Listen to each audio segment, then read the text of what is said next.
Pernah kepikiran nggak gimana caranya perusahaan raksasa yang isinya ribuan orang, bisnisnya macem-macem, bisa tetap jalan barengan dan nggak malah jadi kacau balau?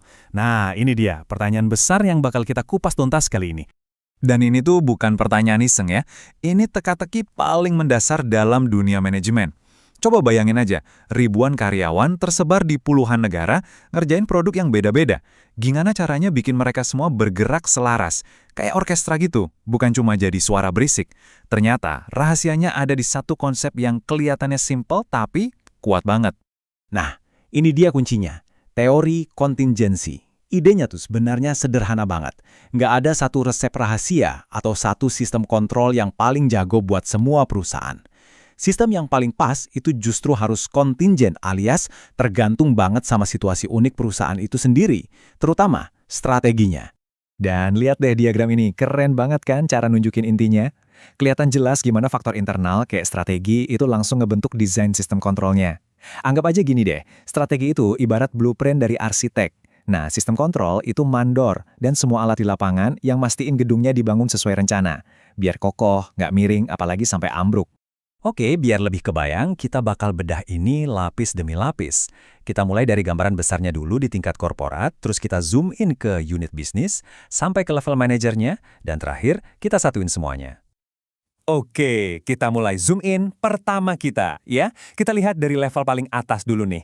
Ini soal buku pedoman utama perusahaan, strategi gedenya yang nentuin mereka itu siapa dan mau gerak ke arah mana di pasar global. Biasanya ada 3 strategi utama. Di satu sisi, ada perusahaan industri tunggal. Anggap aja kayak koki sushi spesialis yang jago banget di satu bidang. Di sisi lain, ada konglomerat. Ini kayak yang punya food court raksasa. Bisnisnya macam-macam dan nggak nyambung satu sama lain.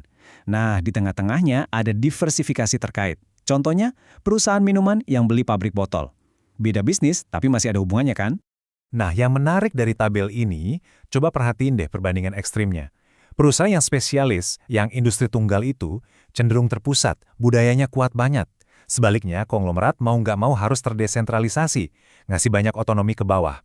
Kenapa? Ya logis aja, eksekutif puncaknya nggak mungkin jadi ahli di semua bidang. Bayangin CEO konglomerat yang punya perusahaan roket, layanan streaming, sama peternakan ayam. Nggak mungkin kan dia paham detail operasional semuanya, makanya dia harus percaya dan mendelegasikan wewenang. Oke, itu kan gambaran gedenya. Terus, artinya apa buat manajer yang kerja di lapangan sehari-hari? Nah, ini pertanyaan penting. Yuk sekarang kita turun satu level buat lihat gimana strategi korporat ini ngaruh ke tim atau unit bisnis. Sip, sekarang kita ada di level unit bisnis atau divisi. Di sini, pertanyaannya bukan lagi kita ini perusahaan apa, tapi lebih spesifik, tugas kita di lapangan itu apa sih? Nah, ini yang kita sebut misi sebuah unit. Jadi gini, kantor pusat bisa aja ngasih tugas ke satu unit untuk membangun. Artinya apa? Pokoknya tumbuh secepat mungkin, rebut pangsa pasar, gak peduli keuntungan jangka pendek. Di sisi lain, unit yang lain mungkin dapat tugas memanen. Fokusnya cari duit sebanyak-banyaknya sekarang juga. Dua misi yang beda banget kan? Otomatis cara kerjanya juga harus beda. Nah, di sini ada trade-off yang jelas. Misi membangun itu intinya investasi buat masa depan. Mereka jor-joran di riset dan pengembangan yang seringnya malah neken profit jangka pendek. Sebaliknya, misi memanen itu soal efisiensi hari ini, pangkas biaya sana-sini biar profit sekarang maksimal. Biasanya ini terjadi di pasar yang udah stabil dan gampang ditebak. Oke, jadi unitnya udah tahu misinya, entah itu membangun atau memanen. Tapi, ada satu lapisan strategi lagi. Pertanyaannya, gimana caranya mereka menang lawan kompetitor di pasar? Intinya, ada 2 jalan utama. Pertama, jadi pemimpin biaya rendah. Fokusnya mati-matian di efisiensi biar bisa jual paling murah. Atau jalan kedua, jadi pemimpin diferensiasi. Tujuannya bikin produk yang unik, beda dari yang lain, dan kualitasnya top. Tentu aja, sistem kontrol buat keduanya beda banget. Yang satu bakal terobsesi sama laporan efisiensi biaya persen, yang satunya lagi bakal lebih ngukur sukses dari peluncuran produk baru dan seberapa seneng pelanggannya. Oke, kita udah ngomongin strategi besar perusahaan, udah turun juga ke misi di lapangan, tapi ada satu variabel terakhir yang sering banget dilupain, padahal krusial banget. Apa itu? Elemen manusia. Karena sistem secanggih apapun, yang ngejalanin kan tetap memimpin dengan gaya dan kepribadiannya sendiri. Ini poin yang penting banget loh.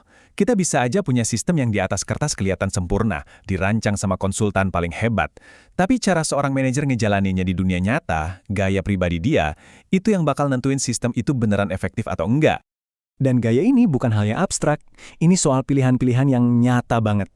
Manajernya tipe yang suka ngandelin data analitis atau lebih pakai feeling. Dia terobsesi sama proses yang benar atau yang penting hasilnya dapat. Dia tipe yang mutusin sendiri atau selalu ngajak timnya diskusi. Nah, semua ini ngebentuk cara dia ngontrol timnya. Gaya-gaya tadi akhirnya kelihatan dari cara kerjanya. Manajer dengan gaya personal, yang di kiri ini, mungkin senengnya jalan-jalan di kantor, ngobrol santai buat tahu perkembangan. Sementara manajer yang impersonal, di kanan, lebih nyaman mantau semuanya lewat dashboard data dan laporan resmi. Dua-duanya bisa efektif kok. Kuncinya cuma satu, harus cocok sama tugasnya. Oke, kita udah jalan-jalan dari level paling atas perusahaan, turun ke unit bisnis, sampai ke gaya personal seorang manajer. Sekarang, saatnya kita gabungin semua kepingan puzzle ini.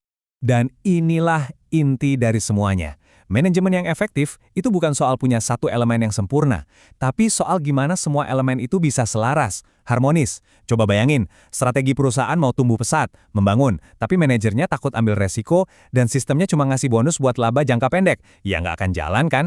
Semuanya harus nyambung. Kita balik lagi ke diagram di awal tadi. Sekarang, gambarnya jadi punya makna yang jauh lebih dalam kan?